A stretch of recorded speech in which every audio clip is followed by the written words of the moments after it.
Good morning, everybody. Orlando Sanchez with Texas Latino Conservatives live on Facebook. We do this every Wednesday, 11 o'clock, más o menos, right? You know, that means in Spanish, more or less, because anyway, it's part of our culture, right? So we're not as precise. Although, being a military guy, I'm always telling my staff, you know, we have to abort the mission if everybody's not on time. But anyway, that's irrelevant. But you're one of the Latinos that most of the time are on time. Because of my military background. Yeah, but I'm Latina and I don't have a military background. And you're always late. Yeah, I'm always late. You're always messing up the mission. Well, you know what? I never said I'm always late. I'm always on time. Yeah, her time.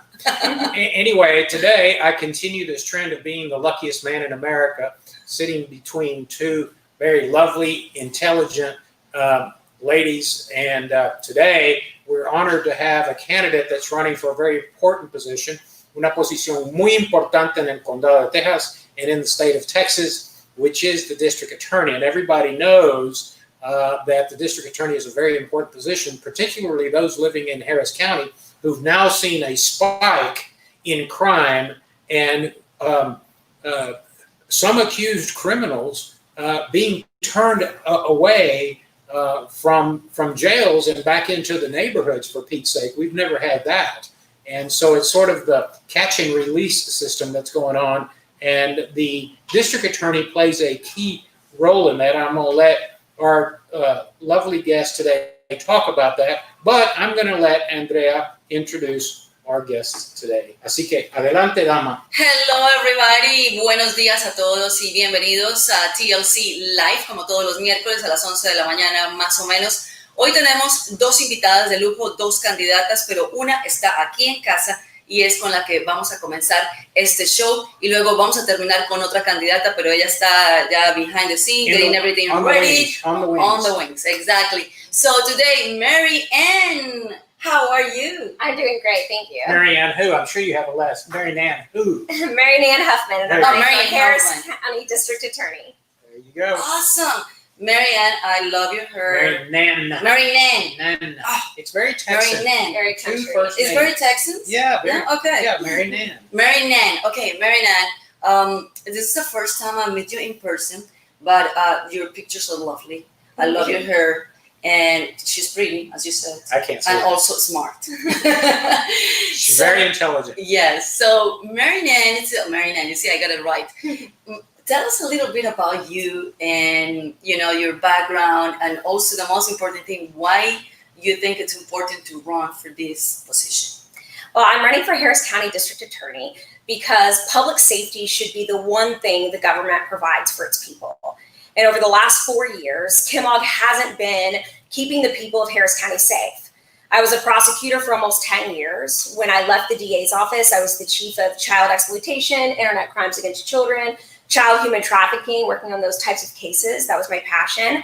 Now I'm an attorney for the Houston Police Officers Union. So I work with HPD. I go out on a lot of scenes. And working with HPD, what I've seen over and over again are repeat violent offenders that have been released on the streets. They're on bond for 3 different aggravated robberies, and now they're carjacking a mom who's in the drive-thru trying to get her kids dinner. And the police officers catch them, and it's like, well, I caught him again, but the DA's office isn't going to do anything about it. And they feel like they have nobody backing them up. And these guys and girls, you know, they're putting their lives on the line, and they have a DA that doesn't support the mission of public safety. And the police. Right. Yeah. So it's very interesting, Mary Nan, because the other day, there was a tragic case in Harris County where a young lady was sleeping in her bed, and apparently their house was attacked by gunmen, and the young lady, I think 19, 20-year-old, was shot and killed. Apparently, one of the judges in Harris County said, nah, insufficient evidence, you know, police go back out and do better work, you know, and threw the case out and turned loose a suspect of a violent crime. Is that something the district attorney should have been a little more forceful about? Well, the district attorney is responsible for providing probable cause to the judge. Exactly. So did the DA's office not convey probable cause? That's exactly what we're all asking. Right, exactly. So, and I don't know what probable cause was provided to the judge, but it seems like that would be a very important thing to have whenever you're trying to file charges, that every offense of the every element of the offense was met, and the case was thrown out. So it doesn't mean the case is dead. The case could be presented to a grand jury. But you think about that young girl who was killed sleeping in her bed, and there were over 105 shell casings on the scene. This wasn't just a drive-by shooting. I mean, think how much time it takes to fire 105 rounds. And there were rounds from a shotgun, a rifle, a pistol. So we know there were multiple people involved too. And it's tragic. And so you have a question? Yeah, what I've been hearing, I mean, not just in that specific case, but in case in general, is like the current administration is being very soft. And, for the victims and everything when a crime happened. So I don't think that's fair. So people are like getting away, and it's an expression like getting away with murder. Not necessarily that you're killing somebody, but you're getting away with what you're doing. So what would you address that issue? Well, at some point, we need to start protecting the law abiders and start punishing the lawbreakers. And if the goal of the DA's office is public safety, then you need to put policies in place that go forward with that goal. We know that Kim Ogg's administration has given 344 convicted felons. These are people that have already been convicted of a felony, have already been to prison. Once they're out, get caught with a firearm, and she's given 344 of those felons probation or a defer. Exactly. And yet they claim guns kill. Right. Of course, in the hands of felons. Well, and we know that once you are a convicted felon, you don't get to have a firearm. That's one of the rules. And so why are we putting them back on probation to follow rules when we already know these people aren't rule followers? Yeah. It's always fascinating to me, Mary Nan, that in the democratic system, the penal code of the state of Texas is the will of the people of Texas, right? Yes. In a democratic process, the penal code isn't made up by some liberal Democrat or by some conservative Republican. It's made up by the representatives that we elect to go to Austin, Texas.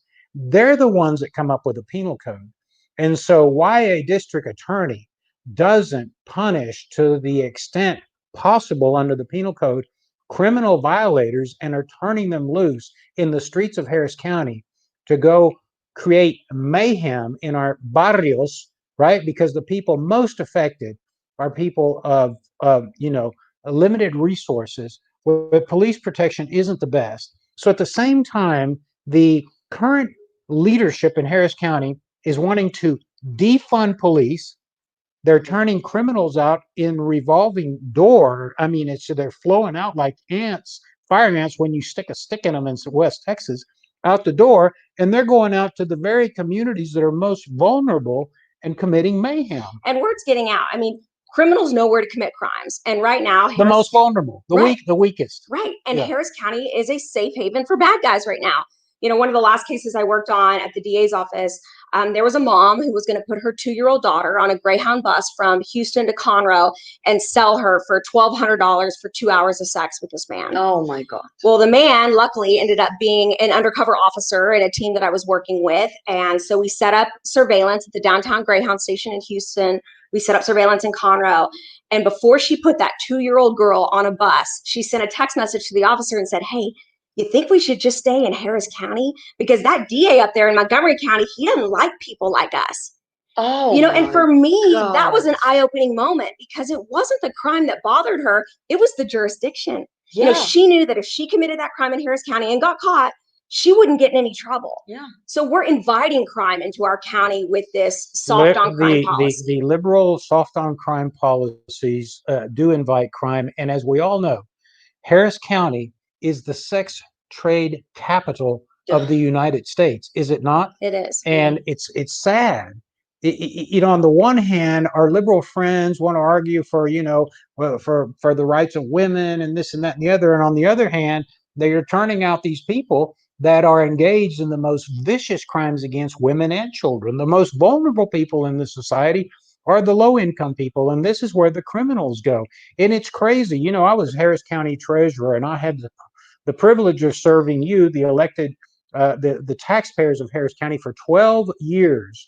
And I made 3 predictions when I left office: that taxes would rise in Harris County, that the debt that the taxpayers have to pay off would increase and that crime would go up exponentially. And you're seeing all three come to fruition. Absolutely. So, question, your turn. Well, Mary Nan, what we can tell our community, we, of course, we are the Texas Latino conservatives, so we always tell people just vote your values.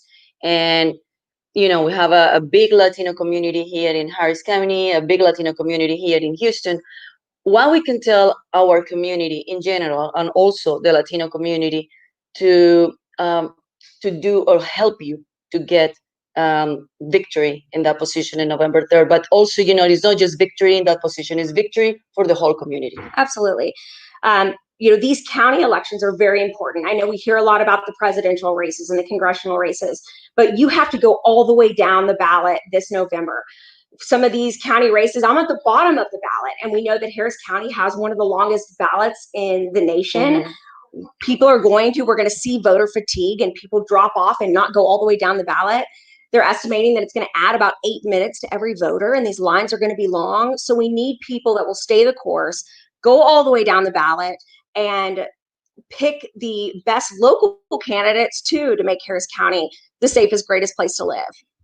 Well, we want to thank you. We have a really busy day, and so we have other guests in the wings, and then we got to get to our own agenda. First of all, I want to thank you for your years of public service. First as a prosecutor in Harris County, and then for defending our men and women in blue, and then lending your name out in a very tough environment to campaign, because campaigning is a huge sacrifice. I mean, you're deprived of time with your family, your children, your husband, your parents. Everything in your personal life is set aside for you to go out and work the community. And so I want to thank you for that sacrifice that you're making. And we want to give you the last word. We want you to look at all of our viewers, which we have several thousand of them, and explain to them why it's important that they go all the way down the ballot and vote for Mary Nan Huffman for District Attorney, la Procuradora. Quiero explicar que en español, la Procuradora del Condado de Harris es la que trae los cargos en contra de los criminales. Y tenemos una crisis aquí en el condado de Harris, porque ustedes todo lo ven todos los días, que el crimen ha incrementado, ha aumentado. Y lo que ha pasado es que la procuradora actual ahora está dándole libertad a los que son acusados de crímenes violentos. Así que es una crisis para nuestras comunidades. Así que Mary Nan Huffman se postula y tiene mucha experiencia. Va a ser la próxima procuradora del condado de Harris. ¿Qué ibas a decir? Apparently we have a question. I don't see it here, but let's see if our producer can help us with the question. It's over there, but I cannot see. Yeah, we can't. I don't have my glasses on. Okay, we have the producer telling us. Hi, Mary Nan Huffman. I'll see you at your event in the Woodlands. Can we talk about mail ballot issues? So I think that it is something that we need to be concerned about.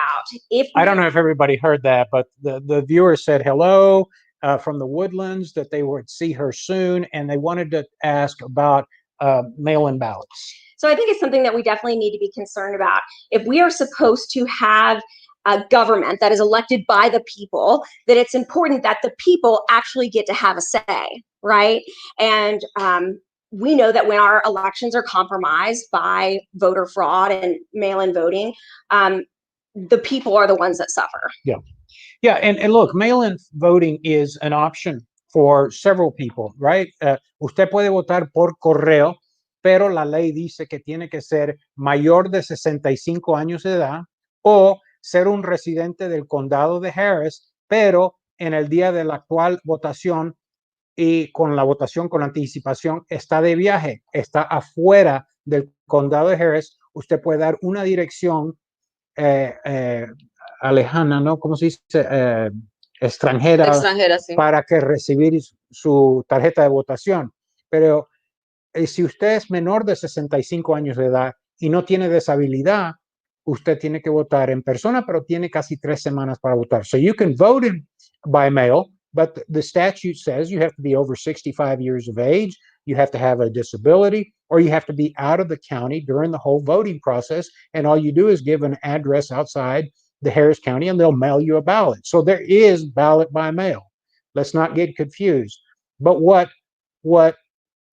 others want to do is create mayhem by making all ballots available by mail. Well, we know there's a little bit of fraud when it comes to mail-in ballots. In South Texas, and this is no secret, there's ballot pluckers. People get paid to go to the mailbox, steal a ballot, fill it out, and mail it in the name of the elderly person. It happens. Trust me, believe me. I've had that happen in some of my campaigns. And so we don't want to grow that problem by allowing everybody in Texas to vote by mail. There's a reason we vote in person, because the precinct chairman and the precinct judge get an ID, they get to see you, and they know and can verify that you are who you say you are. That's called ballot security. Right. And it's important. Very important. It's called integrity in the electoral process. Yes. So, Mary Nan, thank you for coming. You want to give your website, phone number, how to get a hold of you? Mary Nan Huffman. My website is www.marynanhuffman.com. Follow me on Facebook, social media, Twitter, and Instagram at Mary Nan. Thank you. Very Thank you. good. Great Thank to see you. so Enjoy the much. rest of your day. Thank All right. you so much and good luck. And we're going to vote for you November 3rd or early voting that this year is 3 weeks. And remember, October 5th is the last day for you to register to vote. That's very important. Well, thank you so much. Thank you. Okay, I'm going to get the microphone from you. Yeah, we producer can't can have help you us. walk away with a microphone. Yeah. And so now we're going to introduce our next guest, which she's waiting in the wings. And I think you and I can move a little bit. Yes. Yeah, kind of center ourselves. And we are delighted to introduce Sarah Davis, who is our state representative in the southwest part of Houston. So, Sarah, good morning. I think it's still morning. I haven't looked at my watch. Oh, yeah, it's 11:30. And we're just delighted to have you. Welcome. Thank you so much. I'm happy to be here. So, Sarah, tell us a little bit. First of all, we like to start with bios. So we'd like to know who Sarah Davis is, because everybody watching is not necessarily in your House district, which, if I recall correctly, is now 134, correct? That's correct. So, good morning. I am Sarah Davis. So I'm the state representative for Texas House District 134, which is essentially the west side of Houston, mostly inside the Loop. So I have neighborhoods like River Oaks and Afton Oaks and cities like Bel Air, Westview, Southside Place. I live over in the Museum District. So it's a really vibrant and important part of Houston. I was first elected in 2011. So I am currently serving in my 5th term as state representative. And I had never really seen myself as a politician or thought that I would really run for office. I'm a lawyer. And, in my early 30s, I was really laser focused on my legal career and wanting to, just advance in that. And then when I was 32, I was diagnosed with breast cancer. And that really, kind of flipped my life upside down. I spent a year, I had 2 surgeries, 6 months of weekly chemotherapy, and then 6 weeks of daily radiation. And that was diagnosed in December of 2008. So I spent all of 2009 in treatment. I finished up my treatment at the end of 2009. And 3 months later, 3 or 4 months later, made the decision to run for office. At that time, I was really kind of trying to figure out a way to put my experience into perspective. Young, 32, to have cancer is young, not married, did not have children, and was really just trying to figure out what we cancer survivors call our new normal. So what was that new normal for me? And I remember looking in the newspaper to see if any of my law school colleagues maybe had filed for office to run for judge. Because I'm a lawyer, so I'm interested in, who the judges are. And my husband said, "Have you ever thought about running for office?" And I kind of just took me back for a second. And I said, "No, but I should." And, We looked at, our districts and who the state representative was at the time, and it just felt totally right to run. And I felt like I had this really important perspective as a patient and passion for healthcare that I would hopefully be able to be a part of the process of healthcare policy in our state. And so I decided to run. I signed up. It was the last day. The filing deadline was the last day. And I had a primary opponent, of course, like I normally do. But I block walked for about a full year. And again, I was just a few months after treatment. So I had less hair than you. And That's hard to do. and I also was still pretty tired from the chemo. So I would go out for an hour and a half, and then I have to come home and rest, and then I would go back out. But my energy levels would just, they increased the more and more that I block walked. And my oncologist said, if I would have known running for office would help with my patients' energy levels, I would advise them all to do it. And I was like, well, as long as they don't run against me, that's fine. But it really, just the physical act of running and block walking, really helped restore my health and my energy, and really shifted my focus on a more service-oriented life than I had before I was diagnosed with cancer. And so I've been serving now for 5 terms. So congratulations. I mean, I think that you've had some very tough personal challenges, and you've had some very tough political challenges. And we're not going to get into that other than to say, in my opinion, Sarah Davis is one tough cookie. Oh my God. No, I love the story. Well, I love what you say about Orlando anyway, but I love the story. But I love the story because, that give you a connection and with the community, and the community feel identified. And the fact that you were block walking for an entire year after, being diagnosed with cancer, breast cancer, that's amazing. So let me ask you something. So you want to run for this position again, and what do you want? You said that you want to be part of the process on the health part. What you will change that is not in place right now? So I've been working in the healthcare budget now for the last 4 sessions. The last 2 sessions, I've actually been the chair of the Health and Human Services subcommittee on appropriations. So I have a pretty significant influence over the healthcare budget in the state. And what I've been focusing really my time in the appropriations process is for women and children's health, because we know if we have healthier pregnancies and better outcomes. So I always am working to make sure that women and children have access to healthcare.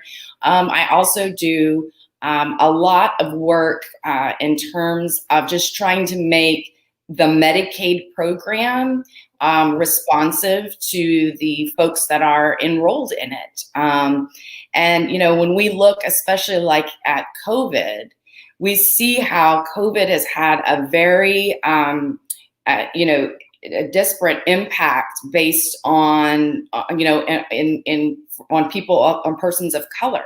Our Hispanic and our Black communities are really suffering the most because are from COVID.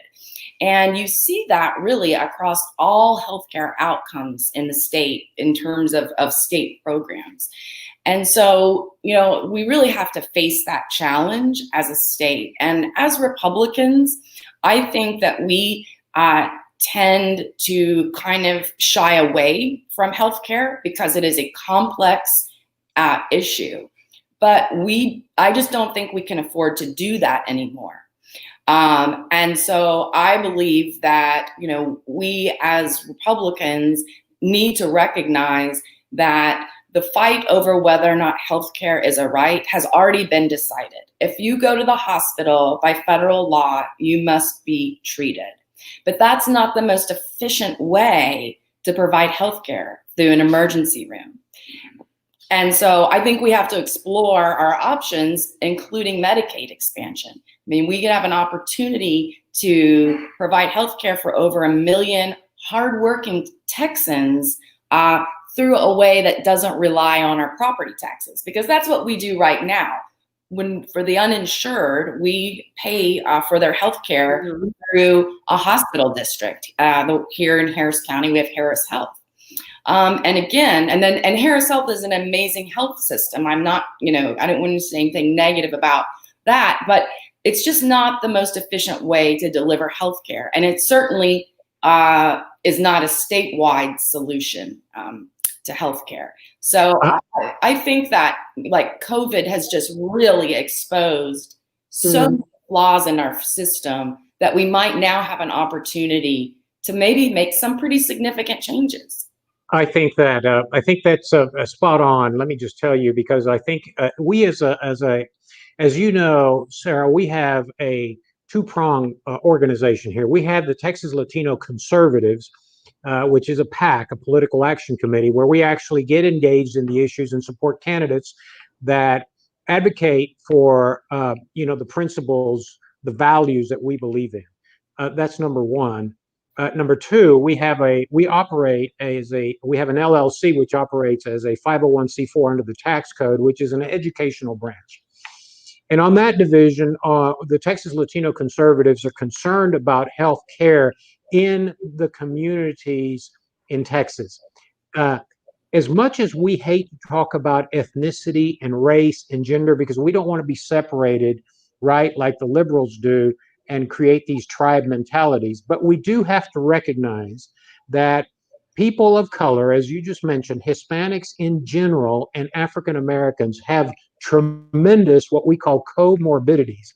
And it's the comorbidities that have allowed people to succumb to the virus. That's why there is a disproportionate effect on people of color. Now, you're spot on, in my opinion, to say, and this is an argument that I've made, and a lot of my conservative friends don't want to hear it. They kind of go, nah, nah, nah, nah, nah, we don't want to hear it. But Republicans have, in my opinion, taken their eye, as we say in baseball, off the ball, right? And we need to focus on the problems of the middle class in America. And when our middle class working families are struggling to access health care, right? And they're struggling to put food on the table, and they're struggling because unemployment has risen because of the shutdown of this COVID-19. We as conservatives have a duty to apply our conservative principles to problems of the day. And the problem of today is, as you mentioned, the inability to access reasonable costs healthcare. It's not transparent. When you go to McDonald's or to Wendy's or to Burger King, you get to pick. Everybody's got a special. Everybody on their window says, you can get a soda and a cheeseburger for $1. In healthcare, it's all secretive. Why? Because it's run by insurance, by lawyers. I don't mean to impugn your I don't do that kind of law. And hospitals. I mean, doctors nowadays, we've removed the word doctor and physician and nurse away from our lexicon. And guess what the insurance companies are calling them now? Providers. Come on, folks. So we as conservatives need to figure out a way how to make healthcare more accessible to economically disadvantaged communities, so that, as you say, we don't treat medical problems in the emergency room where there are astronomical costs to the taxpayers, because at the end of the day, through property taxes, we fund the one of two level 1 trauma centers in Houston. It's expensive, folks. So it's a lot cheaper to have community clinics and treat these comorbidities. So one, our communities do survive, and that can participate in the economic process, can pay taxes, and we don't cause these tragedies. So that's I'm glad you mentioned it because that's a big focus for us. Yeah, and I think too, we have to remember sometimes it's hard for, let's say, a Houstonian, and my district includes the Texas Medical Center, which is the world's largest medical complex. So sometimes it's easy to forget about other people, and I mean that in the sense of our rural Texans. The closure of rural hospitals is having a major impact in rural communities, not being able to access healthcare.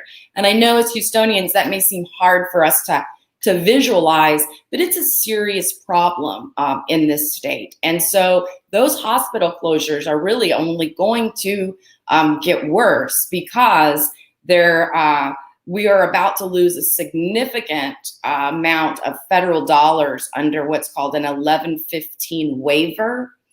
And that waiver expires, and those monies will go away. And so we have to find a way to provide, healthcare, because we need a healthy workforce and we want healthy kids. So I just think it's an issue that I know is complex and it's hard. And I know Republicans are sometimes not comfortable talking about it, but we need to be talking about it and we need to be leading on this. Sarah, you were talking, we want... I love how you say that, by the way. It's not Sarah, it's Sara. I love that's Sara. your name in Espanol. Sarah. Yes. Sarah so Davis. more beautiful.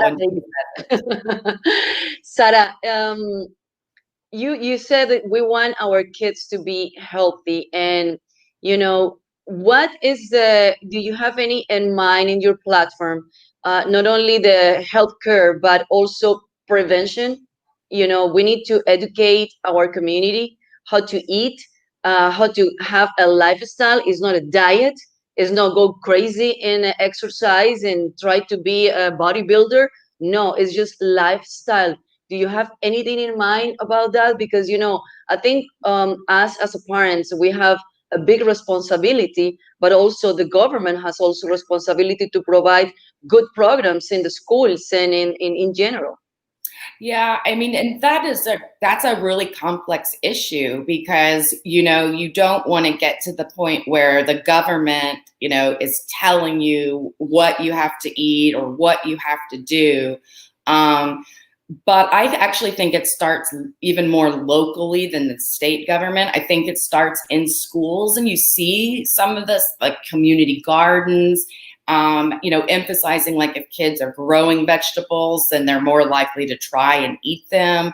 But that's a really hard thing to do. I mean, we've done, like on the state level, trying to influence the health outcomes of state employees because, the state is paying for their health insurance by various different incentive programs, and there's not been any real success.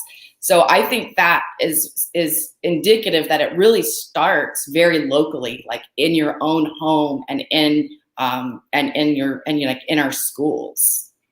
Sarah, you're too young, and Andrea's too young. I'm going to date myself here, but when I was in school, and I started off in the public education system, I actually went to a school, and I don't think it's in your district anymore, but it used to be a Hobby Elementary, which is in the Hiram-Clark area. I think it's just outside of your district. But in that era, there was a presidential fitness award. It was a certificate signed by the President of the United States, and every kid coveted that certificate.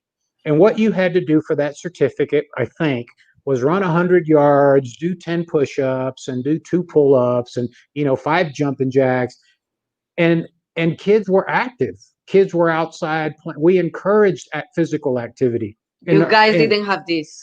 And exactly. This is in the urban areas nowadays, we have become very sedentary, where physical activity is not encouraged. So I agree with you. We don't want the government telling us what to eat, how to eat, when to eat it. But we do have a responsibility, as you say, to educate both parents and children on a healthier lifestyle.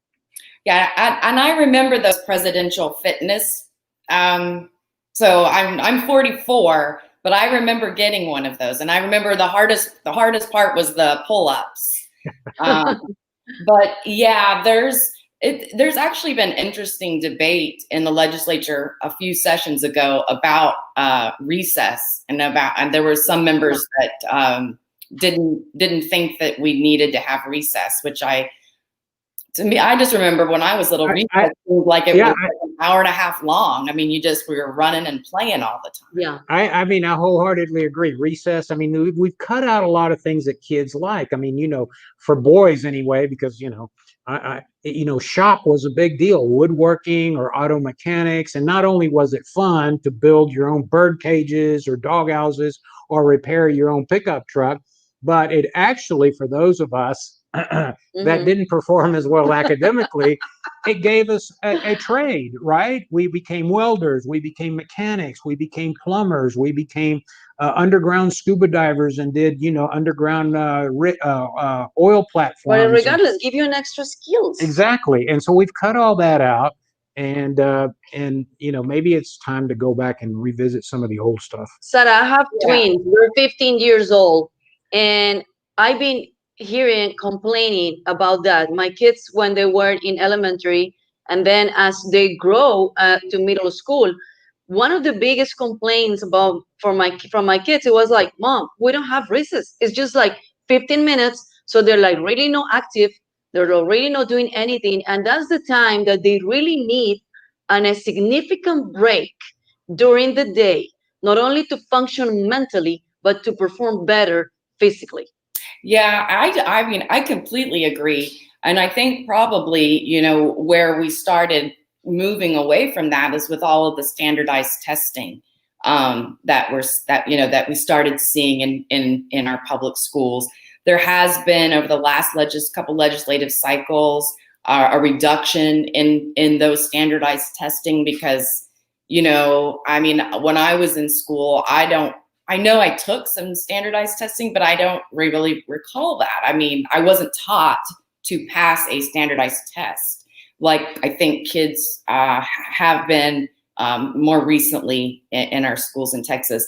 But as the legislature, we have been reducing the number of those standardized testing because that's just not I don't know that's how you really learn or develop critical thinking, which is really the most important part of education, I think. Yeah, I agree, Sarah, but let me argue the other side of that. And I'm interested in your response. I, as a taxpayer, and if I look at my tax bill, the highest tax that I pay is my public school taxes. Mm-hmm. And, if you're a doofus like me, I pay taxes in 4 public school districts in the United States. I support 4 school districts. And the results I'm getting, when I look at the school district in Houston, the Houston Independent School District, and I look at the Latino community, and I'm very sensitive to that because that I'm an immigrant. I immigrated to this country in 1962. And when I look at these immigrant kids and the dropout rate at the Houston Independent School District, I am aghast. I am aghast that I'm paying over $1.25 per $100 valuation. And I'm sorry, but what I'm getting out, the product that I'm getting from the school district is horrible. It's horrible, and it's disproportionately affecting the Hispanic community, in my opinion. So as a taxpayer, the only remedy I have through my elected representatives in Austin is to hold the school districts accountable. And what is a tool of accountability is to measure results, right? I understand that. So then we're always a pendulum, right? We're always going to one extreme and then the other extreme. So a few years back, started under the George Bush gubernatorial administration, we started testing. We wanted to see how well they're performing. These teachers unions don't care about our kids. They only care about their paychecks and their benefits and how much time they want off. So we went heavily on the other side and we started testing. Well, that hasn't worked out so well. But in the interim, who's being hurt, Sarah, in Texas is the taxpayer and the pupil in the classroom. Yeah, I mean, as a legislature, I mean, obviously you elect your school board. So HISD, each one of those trustees is an elected officer. And the state has tried to hold districts accountable. We have a grading system. The Texas Education Agency issues grades for schools, A through, F. There's a process in which when a school gets a failing grade for a certain number of times, then that school, not only that school, but that district is subject to actually being taken over. And pre-COVID, HISD was actually being taken over, not by the TEA, but the TEA was going to appoint a new board to supervise HISD because of the failing schools. But then there were some lawsuits filed and COVID hit, which kind of shut down the process. But I suspect that as courts start to operate more, we're going to see that litigation, progress. But we were actually, the state was actually in the process of appointing a new board for HISD because of the failing, because there were schools that had received failing grades for many years. Well, I'm sure, as you may recall, Sarah, and you may not have seen it, but we're intimately familiar with that issue. In December 2018, Andrea and I stood in front of the Hattie Mae administration building and held a press conference once and for all, demanding that Governor Abbott take action and have the TEA, through Commissioner Morath, move and begin to restructure the Houston Independent School District, because in my opinion, when you look at these failing schools in African American districts in particular, and the Hispanic community, have been an abject failure. And so I held a press conference, and as you may recall, we were attacked, literally attacked, by members of the unions, members of Antifa, members of Black Lives Matter, members of every organization out there. And some of the board members were. Yeah, some of the board members were even out there, hissing and booing and, chanting. It culminated in my being, attacked by some protester dumping a bottle of water on me. I'm only sharing this with you because I really want to get this out. I'm kind of proud about it. So we filed a cause of action in civil court. By the way, we got no police protection. We called the police. For 3 hours, the Houston Police Department didn't respond. Figure that out. We filed a cause of action in district court. The district judge threw the case out, and I don't want to talk about it too much because yesterday in the 14th Court of Appeals, and by the way, the district court threw it out citing anti-SLAPP, that my lawsuit was limiting the protesters' free speech right under the TCPA, right, which is the Texas anti-SLAPP law.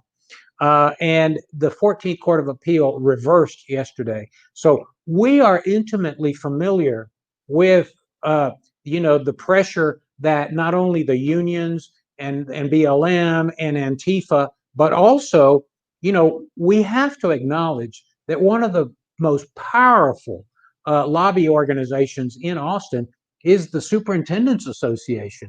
And I mean, you look at these folks and you look at not only is the superintendent of the Houston Independent School District making $250,000 a year plus other kinds of benefits, but the assistant superintendents, I mean, these people are sucking millions of dollars out of our budget. From us. I mean, it's just ridiculous. And so we really need a restructuring of public education in Texas. I'm not saying an elimination of public education, but the legislature really needs to roll up their sleeves and start paying attention to education, because that's our future. And Sarah, after that incident on December 2018, on January 4th or 5th, Greg Abbott, the governor, tweeted that it needs to be an action. No, I think he tweeted that HISD was a joke. No, he tweeted that it was going to be. But anyway, I'm glad that education is a big issue. Sarah, going back to healthcare, because I know you represent the Texas Medical Center, which, as you mentioned, is one of the largest medical centers in the world. But here's an area of concern for me. I don't know if you know this, but I was a former emergency medical technician on the east side of town. One of the jobs. One of my many hats that I've worn. I did not know that. You are obviously aware that Harris County only has 2 level 1 trauma centers, and they're co-located. And let me explain.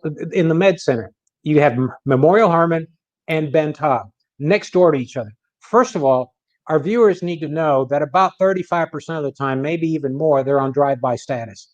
Meaning, if you're a patient in an ambulance and you're dying, and the paramedic calls in and says, "Hey, I'm bringing in Orlando Sanchez in critical condition," Ben Taub and Memorial Hermann will say, "Sorry, we're full, man. You're going to have to go somewhere else." That's a crisis. You cannot have the 3rd largest county in the United States only operating 2 level 1 trauma centers. So where is the duty by these nonprofit hospitals to provide healthcare in our community? And I also heard an interesting statistics I want you to comment on. I heard that on the east side of Houston, there's not a pediatric endocrinologist. If that's true, that's just amazing. So that wouldn't surprise me if that is true. I don't know that it is, but that would not surprise me.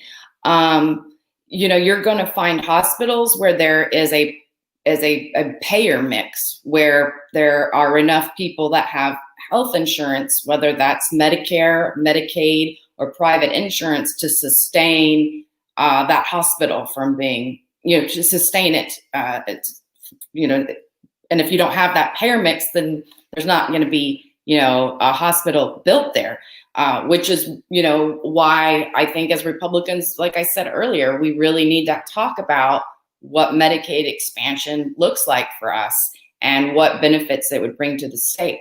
But you are 100% right. I mean, we have 2 level 1 trauma centers next to each other.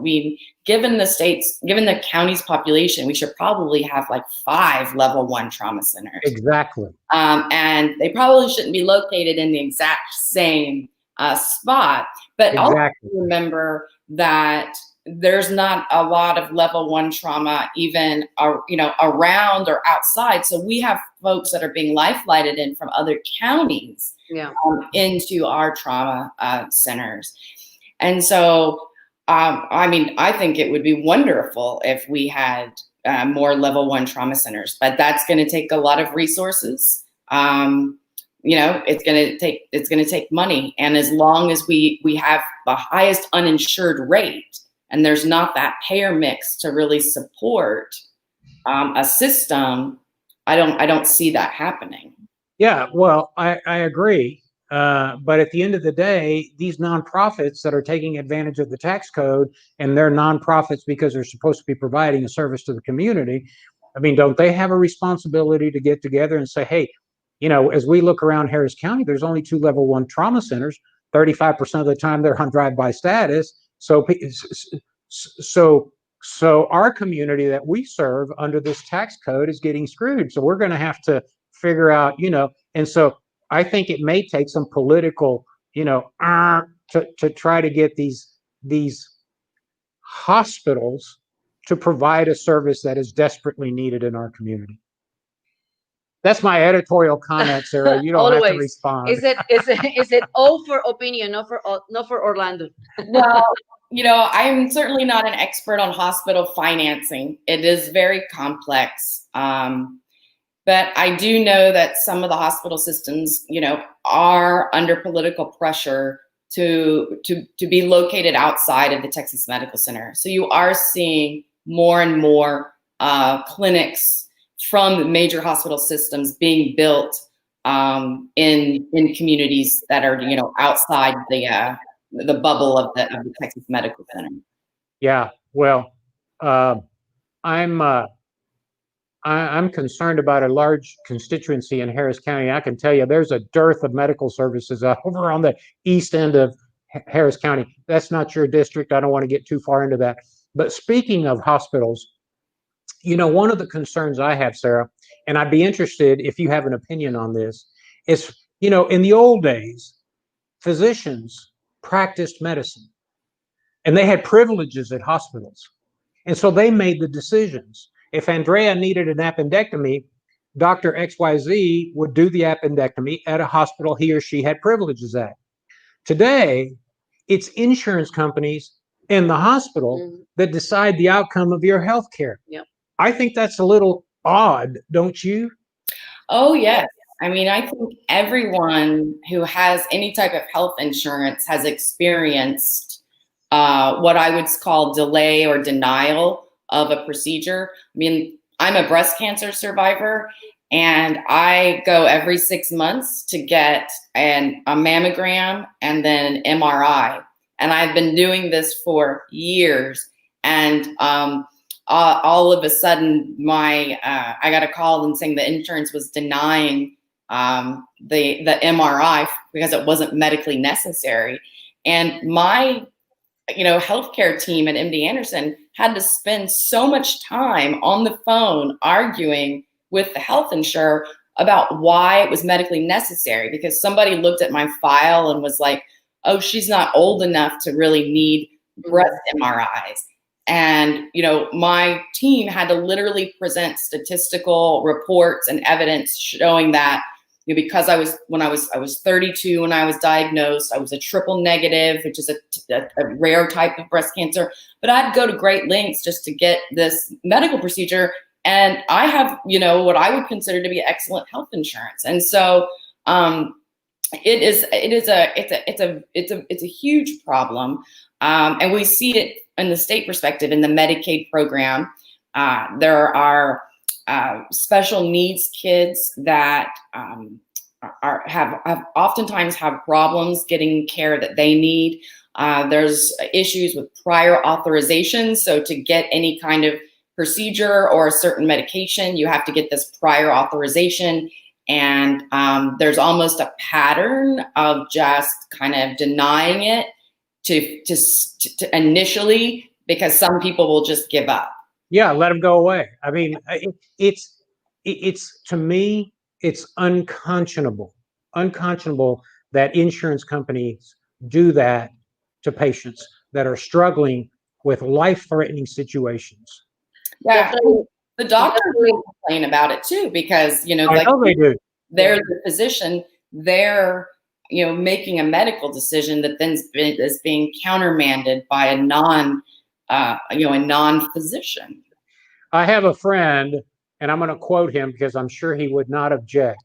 Former Secretary of State of the state of Texas and former gubernatorial Republican candidate in the primary, and the biggest Aggie I know, Jack Raines, once told me, pigs get fat, hogs get slaughtered.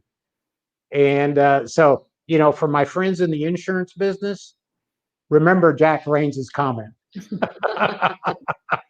Okay, you go. Well, Sarah, healthcare definitely is one of the biggest issue for our community. So we want to give you the time for you to look at the camera, talk to the community, tell us how we can help. What is the main thing that you're gonna work once you get in this, you win in this race?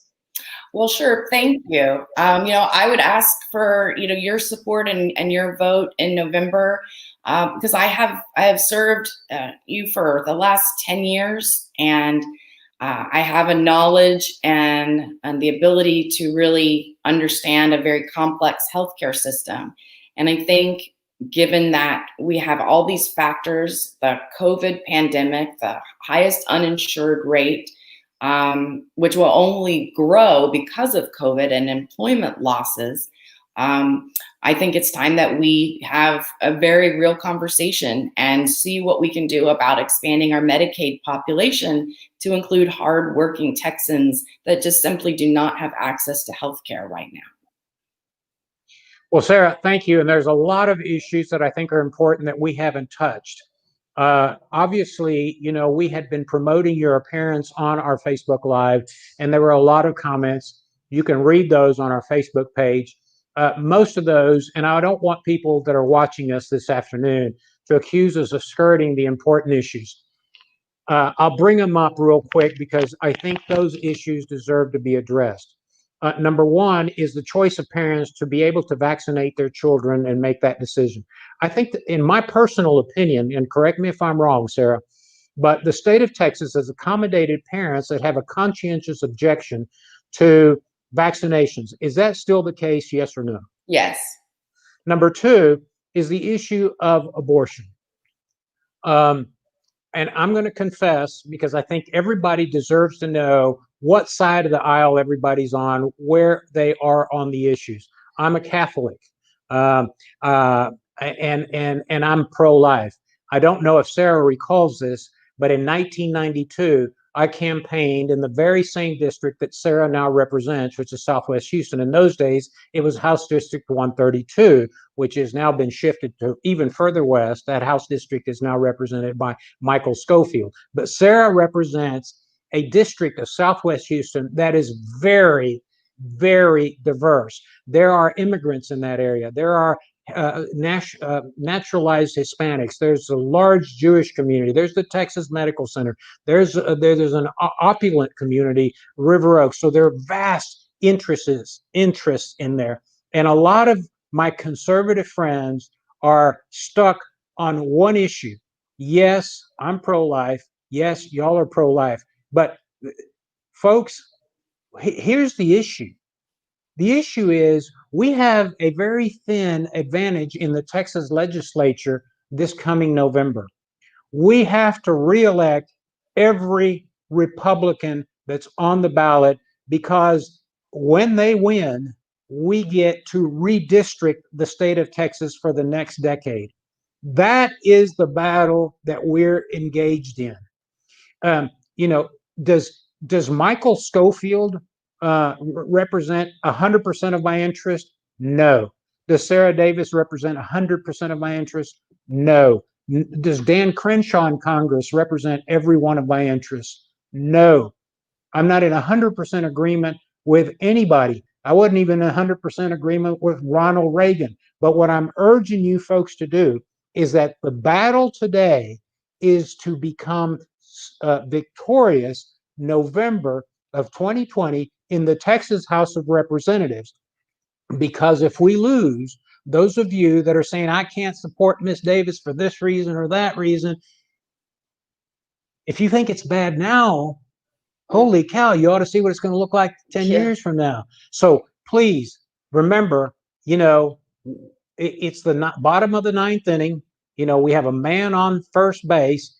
It's a full count, and we need to score that victory. So, Sarah, thank you. You've gone through a lot personally. You've gone through a lot politically. We wish you the very best, because we want to elect Republicans back in their districts in November of 2020. ¿Qué te parece? Wow. Increíble, ¿no? All right, guys, we'll see you guys next week. We're going to have another fascinating show. Sarah, go out and campaign. Keep up the block walking. We wish you the very best. Let us know how we can help you. Yeah, Great. Sarah, thank you so much. Muchas gracias, Sarah. Thank you. Thank y'all. Bye. Bye. And thank you, everybody, for watching us and being with us every Wednesday. I want to remind you to visit our website, TexasLatinoConservatives.com, TexasLatinoConservatives.com. You're gonna have information about COVID-19 resources, English and Spanish, also videos. But also, we want to promote our program, Leadership Latino. And as Sarah was talking about, that, you know, she was like looking at the judges and things like that, and the husband tell her like, why you don't run for a office, for a position? So that's exactly what we want to encourage our community. If you feel like you want to make a difference in your city, in your county, in your state, that's why we're here. The Texas Latino Conservative has a Leadership Latino program that we are helping you pretty much for free. Just to go, and we train you, we help you to speak in public, to manage media, to know how to phone races, and everything that you need to campaign and be in a position for public office. Yeah, so our PAC is very focused on the November election. Obviously, we want to win, and we want to win big. But the other responsibility that we have is to develop the future leaders of the conservative movement in Texas.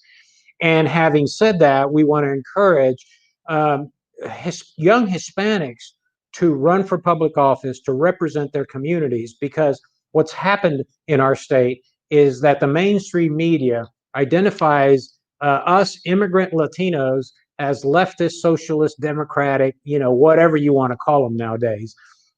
We're not. If we if we look into our hearts and if we vote our values, we vote conservative. Latinos are conservative. We come here to work. We come here to join the military and save this country and save the Constitution. We come here to pay our taxes. And yes, some of us come here legally and some do come illegally. And we understand that. We believe in the rule of law. We believe in borders. We believe in strong border security. But we also believe in fairness. And so those are the issues we're addressing. We understand we've had families here that have lived here for 20, 30 years that have been contributors to this society. We want to encourage our elected officials to address the immigration issue. We want to encourage our officials to look at the educational needs of our community. And we want to encourage our elected officials to look at the tax system, which is a burden on hardworking entrepreneurs that the community is. So there's a lot of issues. And there's a lot of young people that are conservative. I see them every day. Just last week, I met a wonderful Panamanian who's a entrepreneur. He's an attorney. He started his own bank. One of these days, we're going to have him on the show. But that's what the Texas Latino Conservatives does. We're going to cultivate, we're going to encourage, and we're going to motivate the next wave of conservative leaders in the state of Texas. God bless y'all. We'll see you next week. Nos vemos el próximo miércoles y no se olvide de ser uno de los miembros del Texas Latino Conservatives. Ahí en la página de internet está todo.